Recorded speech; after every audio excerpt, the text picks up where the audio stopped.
Hello everyone, welcome to the GOEG class.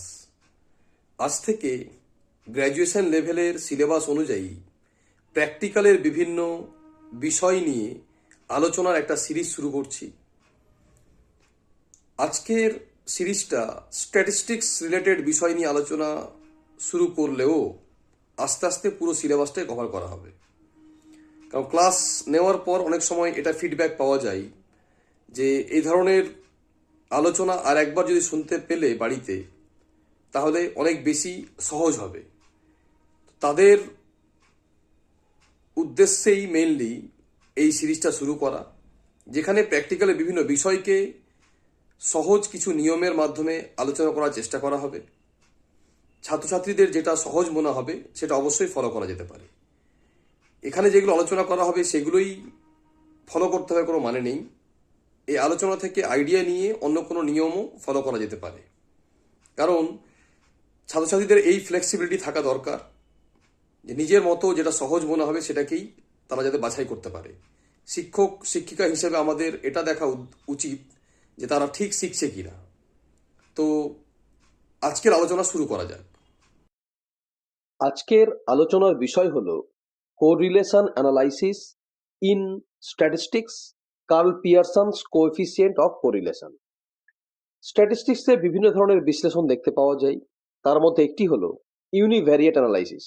এক্ষেত্রে কি করা হয়, একটি মাত্র ভেরিয়েবলকে কনসিডার করা হয় এবং তার সম্পর্কে বিভিন্ন ধরনের বিশ্লেষণ সেটা কিন্তু করা হয়ে থাকে। যেমন রেইনফল, এক্ষেত্রে একটাই ভেরিয়েবল রেইনফল নিয়ে ডিসকাশন করা হচ্ছে, তার সেন্ট্রাল টেন্ডেন্সি সেটা হতে পারে মিন, মিডিয়ান, মোড কিংবা স্ট্যান্ডার্ড ডেভিয়েশন, তারপর পার্টিশন ভ্যালু ইত্যাদি ইত্যাদি বিভিন্ন ধরনের বিশ্লেষণ করা হচ্ছে, তখন সেটা হয়ে যাচ্ছে বা ইউনিভ্যারিয়েট অ্যানালাইসিস।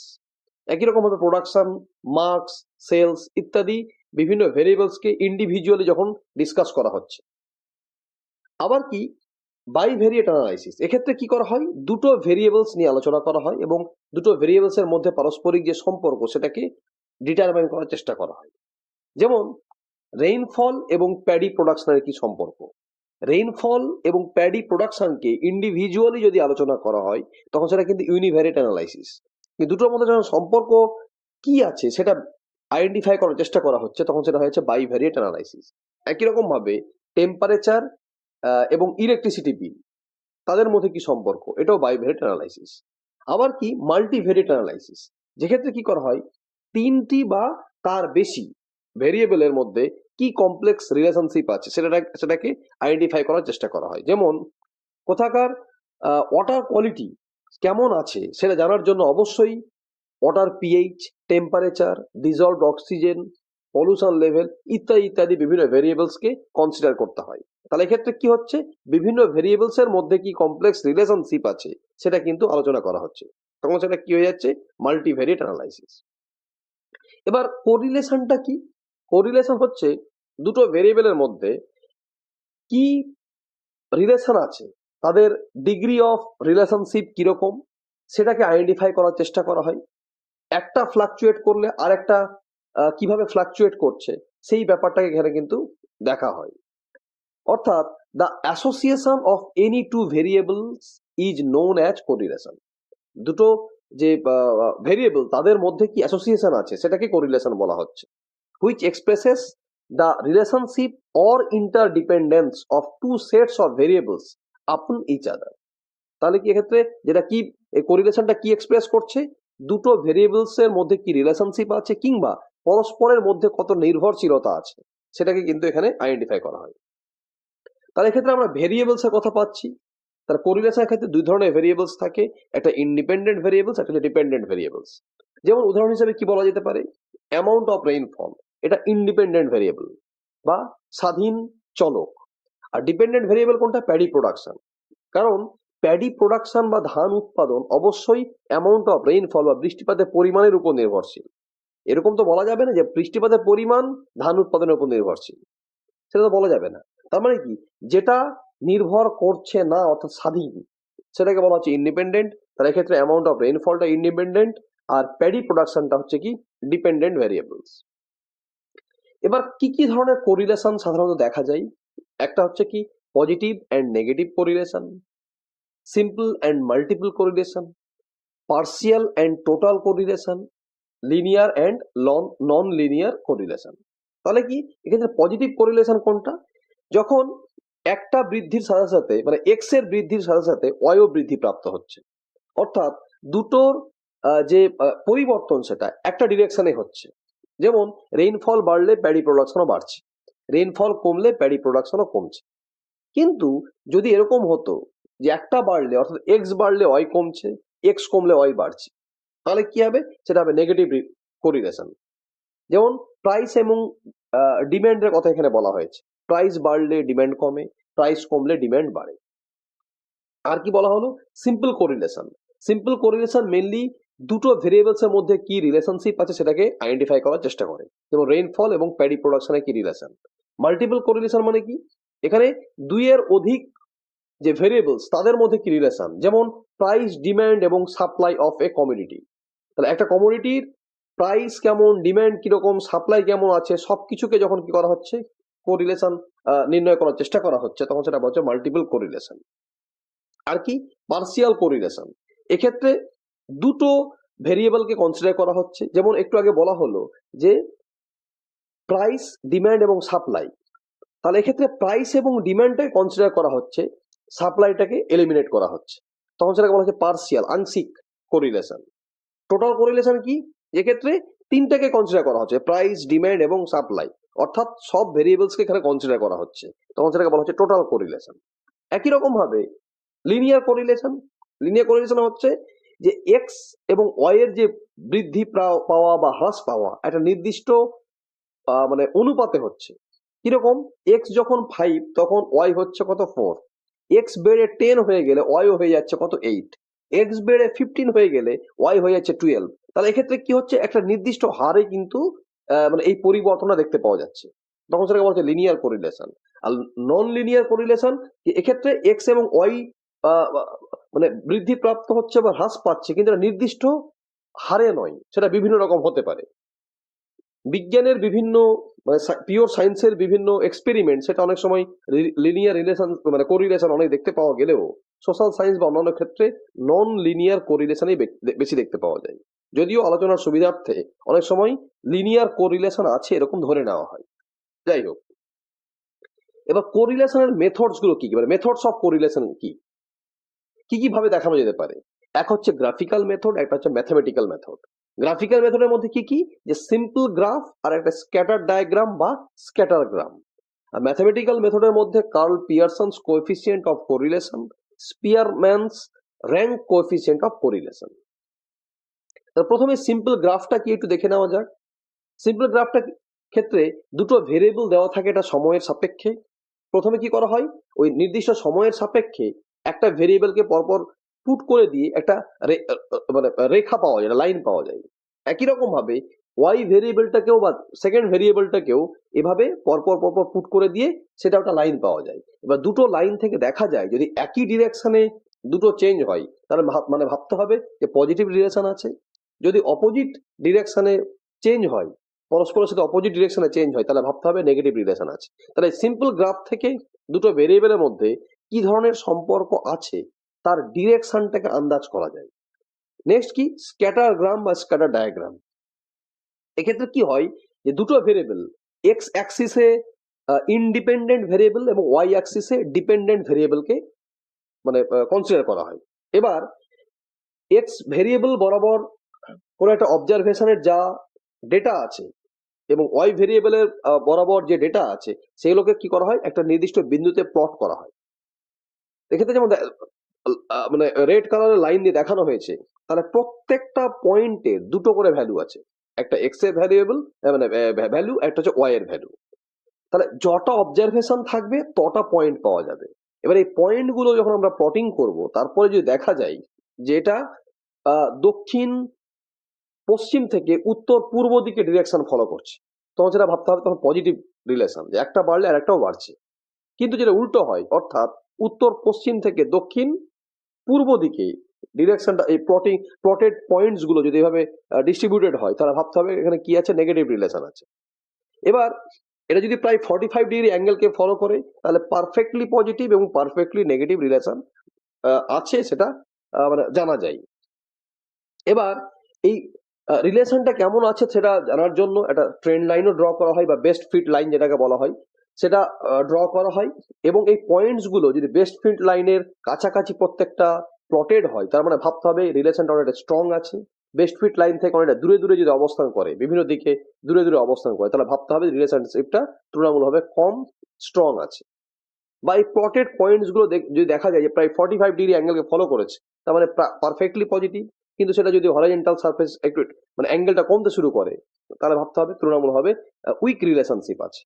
আবার কি নিউট্রাল বা জিরো রিলেশনশিপ হতে পারে যদি এই পয়েন্টস গুলো কোনো একটা ডিরেকশনকে ফলো না করে সার্কুলার ফর্মে অবস্থান করে, কিংবা পুরোপুরি হরাইজন্টালি কিংবা ভার্টিক্যালি যদি অবস্থান করে, তার মানে ভাবতে হবে যে এক্স এর পরিবর্তনের সাথে ওয়াই এর পরিবর্তনের কোনো সম্পর্ক নেই, অর্থাৎ দুটো ভেরিয়েবলস এর মধ্যে জিরো বা নিউট্রাল রিলেশন আছে। এই স্ক্যাটার ডায়াগ্রাম কি করে ড্র করা হয় বা বেস্ট ফিট লাইন কি করে ড্র করা হয় পরের ভিডিওতে নিশ্চয়ই আলোচনা করব। তাহলে ট্রেন্ড লাইন যেটা বলা হলো, সে ট্রেন্ড লাইনটা কি কিভাবে করা যেতে পারে, এটা আই এস্টিমেশন মেথড, এটা হচ্ছে রিগ্রেশন মেথড। এগুলো পরবর্তী ভিডিওতে আলোচনা করা হবে। এবার coefficient of correlation, coefficient of correlation বা কোরিলেশন অফ কোএফিসিয়েন্টও বলা হয়, যেক্ষেত্রে মেনলি এটা স্ট্যাটিস্টিক্যাল মেজার, যেটার ভ্যালু পাওয়া যায় একটা, যেটা -1 বা +1 হতে পারে বা দুটোর মাঝামাঝি হতে পারে। যেটা কি করছে যে দুটো ভেরিয়েবলের মধ্যে কতটা রিলেশন আছে বা তাদের স্ট্রেংথ কিরকম এবং ডিরেকশনটা কেমন, সেটাকে কি করে কোয়ান্টিফাই করে, মানে একটা নির্দিষ্ট মানে ভ্যালু পাওয়া যায় যার মাধ্যমে এক্স্যাক্টলি বলা যায় যে রিলেশনটা কতটা স্ট্রং নাকি উইক। ওকে, অর্থাৎ তার স্ট্রেংথ কিরকম সেটাও জানা যায়, আর ডিরেকশন তো অবশ্যই জানা যায়। তাহলে এক্ষেত্রে correlation versus coefficient of correlation যদি ভাবা যায়, তাহলে কোরিলেশন কি করছে, যেটা একটা স্ট্যাটিস্টিক্যাল টেকনিক যার মাধ্যমে কিরকম দুটো ভেরিয়েবলের মধ্যে অ্যাসোসিয়েশন আছে বা রিলেশনশিপটা কিরকম আছে, অর্থাৎ তারা কিভাবে চেঞ্জ হচ্ছে, পরস্পরের সাথে কিভাবে চেঞ্জ হচ্ছে, তার ডিরেকশনটা জানা যায়।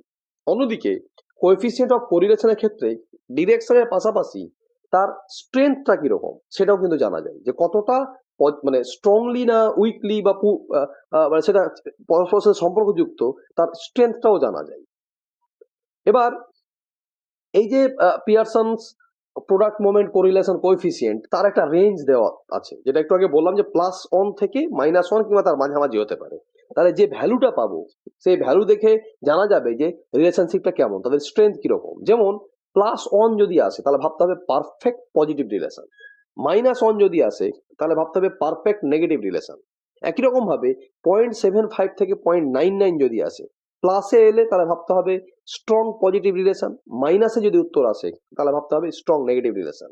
একই রকম ভাবে 0.50 থেকে 0.74 মডারেট রিলেশন, 0.25 থেকে 0.49 পুর রিলেশন, সেটা প্লাস হলে পজিটিভ, মাইনাস হলে নেগেটিভ রিলেশন।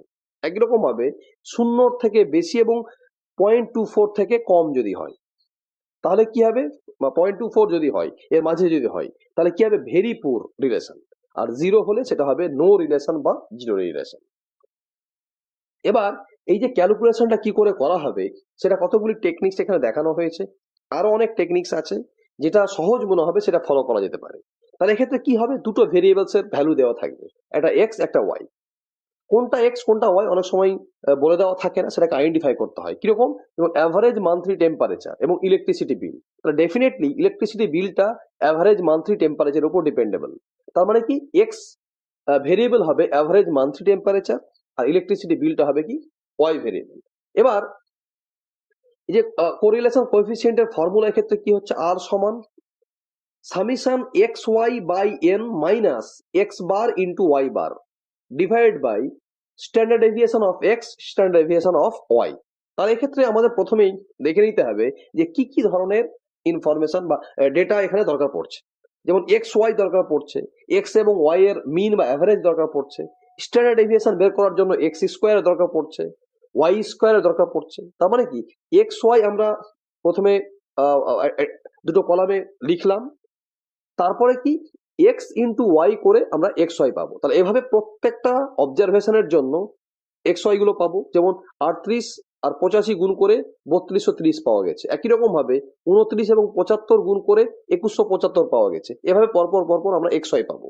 একই রকম ভাবে এক্স এর স্কোয়ার করলে এক্স স্কোয়ার পাবো, 38 এর স্কোয়ার যেমন 1444, 29 এর স্কোয়ার করা আছে 841, 25-এর 625 ইত্যাদি ইত্যাদি। এভাবে পরপর আমরা পেয়ে যাব। একই রকম ভাবে ওয়াই এর স্কোয়ার করে ওয়াই স্কোয়ার পাবো। তারপরে যেটা করতে হবে, প্রত্যেকটাকে সামিশন করতে হবে, যোগ করতে হবে। যেমন এক্স এর ক্ষেত্রে পুরো এক্স এর যা ভ্যালু পেলাম সেটাকে যোগ করে নিচে লিখতে হবে, ওয়াই এর ক্ষেত্রে ওয়াইটাকে পুরো যোগ করে লিখতে হবে। এভাবে summation x y, summation x square, summation Y square সবকিছু বের করতে হবে। তাহলে এখানে নাম্বার অফ অবজারভেশন কটা? 8টা। তারপরে যেটা বের করা দরকার পড়ছে সেটা হচ্ছে কি এক্স এবং ওয়াই এর অ্যাভারেজ। তাহলে এক্স এর অ্যাভারেজ বা মিন বের করতে গেলে কি করতে হয়? তার ফর্মুলা কি? Summation x by n, y এর ক্ষেত্রে সামিশন ওয়াই বাই এন। তাহলে এক্ষেত্রে যেমন সামিশন এক্স কত? 259 আর এন হচ্ছে 8। তাহলে 259কে 8 দিয়ে ভাগ করলে 32.375 এক্স এর মিন পাচ্ছি। একই রকম ভাবে ওয়াই এর মিন পাচ্ছি 81.875। এবার স্ট্যান্ডার্ড ডেভিয়েশন অফ এক্স এর তার ফর্মুলা কি? Root over summation x square by N minus x bar তার স্কোয়ার। তার মানে অর্থাৎ মানে এই যে সামিশন এক্স যেটা পেয়েছি তার স্কোয়ার করলাম, 8821 বেরোলো। এন তো 8 আমরা জানি। আর মানে মিন কত বেরিয়েছি, এক্স বার কত পেয়েছি? 32.375 তার স্কোয়ার। এভাবে আমরা কি পাচ্ছি? স্ট্যান্ডার্ড ডেভিয়েশন অফ এক্স পাচ্ছি। একই রকম ভাবে স্ট্যান্ডার্ড ডেভিয়েশন অফ ওয়াই পাবো। এই এই রিকোয়ার্ড যে মানে ডেটাগুলো যেটা মানে নির্ণয় করার পর ডাইরেক্ট আমরা এবার কি করতে শুরু করব, যে আর এর ভ্যালু বের করব। আর এর ফর্মুলা একটু আগে বলাই হলো, সেই ফর্মুলা অনুযায়ী এখানে ডেটাগুলো পুট করে দিলে অটোমেটিক্যালি মানে ক্যালকুলেশন করার পর একটা অ্যান্সার বেরিয়ে আসবে। যেমন এক্ষেত্রে বেরিয়েছে +0.95, +0.95। ওকে, তাহলে এভাবে ক্যালকুলেশন করা যেতে পারে। কিংবা আরো একটা মেথড ফলো করা যেতে পারে। যেমন এখানে অন্য এক্সাম্পল যদিও দেওয়া আছে, এক্ষেত্রে আর বের করার ফর্মুলা হচ্ছে summation x Y minus summation X into summation Y by N, তার পুরোটাকে divided by root over summation x square minus summation X তার square by N, summation Y square minus summation Y তার square by N. তাহলে এক্ষেত্রে এই formula যখন use করতে হচ্ছে তাহলে আমাদের কি কি দরকার পড়ছে? এক্ষেত্রে এক্স ওয়াই এর দরকার পড়ছে, সামিশন এক্স স্কোয়ার দরকার পড়ছে, সামিশন ওয়াই স্কোয়ার দরকার পড়ছে, সামিশন এক্স দরকার পড়ছে, ইত্যাদি ইত্যাদি। তাহলে এক্ষেত্রে আমরা যেটা করবো, প্রথমেই আগের ফর্মুলার মতোই যে এক্স এর সামিশন বের করবো, ওয়াই এর সামিশন এক্স এর স্কোয়ার করে এক্স স্কোয়ার পাবো, ওয়াই এর স্কোয়ার করে ওয়াই স্কোয়ার পাবো, এক্স ইন্টু ওয়াই করে এক্স ওয়াই পাবো। প্রত্যেকটা আমাকে এখানে কি করতে হবে? সামিশন করতে হবে। তারপরে ডেটাগুলো যদি পুট করা যায় তাহলে কিন্তু একটা অ্যান্সার বেরিয়ে আসবে। এক্ষেত্রে যেমন হয়েছে কি যে 0.99407 বা 0.99। তাহলে এভাবে ক্যালকুলেশন করা যেতে পারে। এই দুটো পদ্ধতি তুলনামূলক সহজ বলেই আমার মনে হয়। আরো একটা পদ্ধতি হতে পারে বা আরো একটা মেথড কিরকম হতে পারে, যে এক্ষেত্রে আর বের করার যে ফর্মুলাটা এখানে ইউজ করা হয়েছে সেটা হচ্ছে summation X minus x bar into Y minus Y bar divide by root over summation X minus x bar তার whole square into summation Y minus Y bar তার হোল স্কোয়ার। অর্থাৎ এক্ষেত্রেও যেটা নির্ণয় করা দরকার পড়ছে প্রথমে কি এক্স বার, অর্থাৎ এক্স এর কি মিন। এক্স এর মিন বের করার জন্য আমরা কি করবো? Summation x by N. Summation x কত? 68.25। আর নাম্বার অফ অবজারভেশন কটা আছে? 12টা। তাহলে 68.25কে 12 দিয়ে ভাগ করলে আমরা সামিশন মিন পেয়ে যাচ্ছি, মিন অফ এক্স। একই রকম ভাবে মিন অফ ওয়াই বের করবো। তার আগে এবার এক্স মিন অফ এক্স পেয়ে গেছি, অর্থাৎ এক্স মাইনাস এক্স বার। তাহলে এক্ষেত্রে এক্স বারটা ফিক্সড 5.6875। এক্ষেত্রে এক্স এর ভ্যালু হচ্ছে 1.60। তাহলে 1.60 মাইনাস 5.6875 যদি করি তাহলে কি হবে? -4.07917 পাওয়া যাচ্ছে। এভাবে প্রত্যেকটা ক্ষেত্রে এক্স বারটা ফিক্স, এক্স এর মানটা পরপর চেঞ্জ করলে পুরো 12টা অবজারভেশনের জন্য এক্স মাইনাস এক্স বার পাবো। একই রকম ভাবে ওয়াই বার বা ওয়াই এর মিন বের করার পর ওয়াই মাইনাস ওয়াই বার যে ক্যালকুলেশন, একই রকম ভাবে ওয়াই বারটা এক্ষেত্রে বা ওয়াই এর যে মিন সেটা ফিক্সড থাকছে, বাকি ওয়াই এর ভ্যালুগুলো চেঞ্জ হচ্ছে, মাইনাস করে করে ওয়াই মাইনাস ওয়াই বার পাবো। এরপরে কি করব? এক্স মাইনাস এক্স বার যেটা পেলাম যে -4.07917 তার স্কোয়ার করবো। এভাবে প্রত্যেকটা ভ্যালুকে স্কোয়ার করে এক্স মাইনাস এক্স বার তার হোল স্কোয়ার পাবো। একই রকম ভাবে ওয়াই মাইনাস ওয়াই বার যেটা আমরা অলরেডি ক্যালকুলেশন করেছি তার প্রত্যেকটা স্কোয়ার করে তার একটা ভ্যালু পাবো। তারপরে X minus x bar into Y minus Y bar বের করবো। প্রত্যেকটার এবার কি করব? যোগ করে নিচে আমরা বসিয়ে দেবো। ওকে, যদিও ওই এক্স মাইনাস এক্স বার তার টোটালটা দরকার পড়বে না, বাকিগুলো কি করবো আমরা টোটালটা এখানে বসিয়ে দেবো। তারপরে এই ফর্মুলাটা ইউজ করে নিয়ে যখন আমরা ক্যালকুলেশন করব তখন তার একটা অ্যান্সার বেরিয়ে আসবে। তার এক্ষেত্রে যেমন অ্যান্সার পেয়েছি কি 0.9465, অর্থাৎ 0.95। তাহলে এভাবে যে কোনো মেথড ফলো করে নিয়ে আর এর ভ্যালু বের করা যেতে পারে। এবার এর ইন্টারপ্রিটেশনটা কিরকম হবে সেটা একটু দেখে নেওয়া যাক। দ্য ইন্টারপ্রিটেশন লেখার সময় এভাবে লেখা যেতে পারে যে the correlation between rainy days and rainfall has been revealed using Karl Pearson's product moment correlation coefficient method. তাহলে যেখানে প্রোডাক্ট মোমেন্ট কোরিলেশন কোএফিসিয়েন্ট মেথডের মাধ্যমে এই দুটো ভেরিয়েবল অর্থাৎ রেইনি ডেইজ এবং রেইনফল এই দুটোর মধ্যে রিলেশন দেখানো হয়েছে। এই ইন্টারপ্রিটেশনটা মেইনলি লাস্ট যে ক্যালকুলেশন তার সেটাই এখানে দেখানো হচ্ছে আর কি। দুটো রিলেশন দেখানো হয়েছে। In this instance the rainy days variable is the independent variable while the rainfall amount variable is the dependent variable। তো অবশ্যই রেইনি ডেজ যদি বৃদ্ধিপ্রাপ্ত হয় তাহলে সেটা কিন্তু অ্যামাউন্ট অফ রেইনফলটাকে অনেকটা প্রভাবিত করে। তার মানে কি যে অ্যামাউন্ট অফ রেইনফলটা ডিপেন্ড করছে কার উপর, নাম্বার অফ রেইনি ডেজ এর উপর। তার নাম্বার অফ রেইনি ডেজটাকে এক্স ধরা হয়েছে অর্থাৎ ইন্ডিপেন্ডেন্ট ভেরিয়েবল, এবং অ্যামাউন্ট অফ রেইনফল সেটাকে ওয়াই অর্থাৎ ডিপেন্ডেন্ট ভেরিয়েবল ধরা হয়েছে। তারপরে কি the calculated correlation coefficient value মানে আর ভ্যালু সেটা কত 0.95 indicates a positive relationship between the two variables. তাহলে এক্ষেত্রে যেহেতু প্লাস বা পজিটিভ অ্যান্সার বেরিয়েছে তার মানে কি এক্ষেত্রে রিলেশনটা হচ্ছে পজিটিভ, অর্থাৎ একটা বৃদ্ধি পেলে আর একটাও বৃদ্ধি পায়, তাহলে ডিরেকশনটা একই, same direction. Which indicates there will be more rainfall if there are more rainy days. তাহলে কি রেইনি ডেজের সংখ্যা যদি বাড়ে তাহলে রেইনফলের পরিমাণটাও বাড়বে, অ্যান্ড ভাইস ভার্সা, অর্থাৎ এক মানে রেইনি ডেজের সংখ্যা কমলে অ্যামাউন্ট অফ রেইনফলটাও কমবে।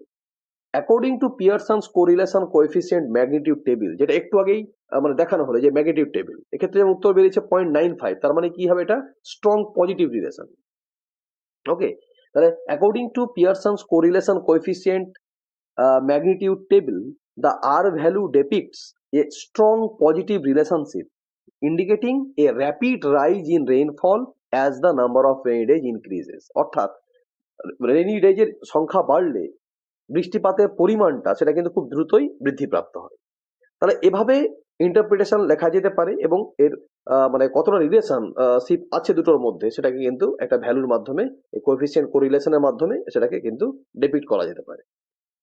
তো পরবর্তী যে আলোচনা হবে সেগুলো স্পিয়ারসম্যান র্যাঙ্ক কোএফিসিয়েন্ট অফ কোরিলেশন বা প্রোডাক্ট মোমেন্ট এবং র্যাঙ্ক কোএফিসিয়েন্ট অফ কোরিলেশন তার মধ্যে কি পার্থক্য, কোএফিসিয়েন্ট অফ ডিটারমিনেশন কি মানে আর স্কোয়ারটা কি সেটা আলোচনা করা হবে, student tree test, scatter diagram, regression analysis, standard error calculation ইত্যাদি বিভিন্ন ডিসকাশনগুলো এরপরে করা হবে।